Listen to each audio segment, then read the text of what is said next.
অধিবেশনকে সামনে রেখে দলের সংসদ সদস্যদের জন্য দুদিনের কর্মশালার উদ্বোধন করেছেন বিএনপি চেয়ারম্যান এবং প্রধানমন্ত্রী তারেক রহমান।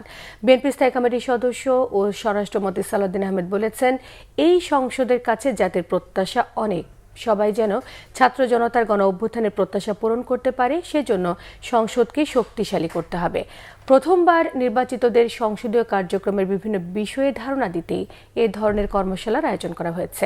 রিপোর্ট করছেন আহমেদ সরওয়ার। ত্রয়োদশ জাতীয় সংসদে দলের নির্বাচিত সদস্যদের জন্য আয়োজিত কর্মশালায় অংশ নিতে সকাল 10:15টার দিকে গুলশানে বিএনপি চেয়ারম্যানের কার্যালয়ে আসেন দলের চেয়ারম্যান ও প্রধানমন্ত্রী Tarique Rahman.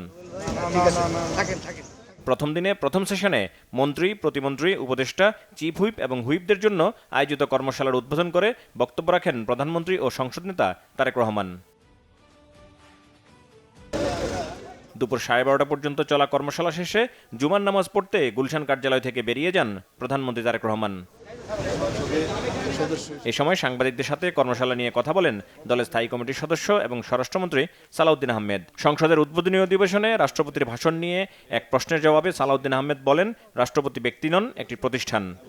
Leader of the হাউসের ভূমিকা কি, উপনেতার ভূমিকা কি, বিরোধী দলের নেতার ভূমিকা কি, হুইপদের ভূমিকা কি, এ সম্পর্কে আমরা আলোচনা করেছি। একটা বিস্তারিত আমরা আইডিয়াস কমিউনিকেশন করেছি, ডিসেমিনেট করেছি, যাতে করে আমরা সমৃদ্ধ হই। ছাত্র গণ অভ্যুত্থানের মধ্য দিয়ে নতুন প্রত্যাশা যা সৃষ্টি হয়েছে জনমনে, সেই প্রত্যাশা যাতে আমরা পূরণ করতে পারি। এক প্রশ্নের জবাবে সালাউদ্দিন আহমেদ বলেন, ডেপুটি স্পিকারের জন্য বিরোধী দলকে দেয়া প্রস্তাবটি ইতিবাচক হিসেবে দেখা দরকার। ওনারা সঠিক বলেছেন যে সংবিধান সংশোধিত হবে, 2টা ডেপুটি স্পিকারের পদ সৃজন হবে, তারপরে একটা ডেপুটি স্পিকার তারা পাবেন একজন। সেটা ঠিক আছে, কিন্তু আমরা যদি এখন থেকে আমাদের উদারতা প্রদর্শন করে বিদ্যমান ডেপুটি স্পিকারের যে পদটা আছে তাদেরকে দিতে চাই, সেটা আমার মনে হয় তাদেরকে একটু উদারভাবে দেখা উচিত। এ ধরনের কর্মশালা নতুন সদস্য হিসেবে সংসদে ভূমিকা রাখতে সহায়তা করবে বলে বিশ্বাস হুইপ ও প্রতিমন্ত্রীদের। সংসদীয় রীতিনীতি, কার্যপ্রণালী বিধি অনুযায়ী কিভাবে পার্লামেন্ট চলবে, এই বিষয়ে সবাইকে সতর্ক থেকে আগামী দিনে সংসদ কিভাবে পরিচালিত হবে এই বিষয়ে একটা দিক নির্দেশনা করবে।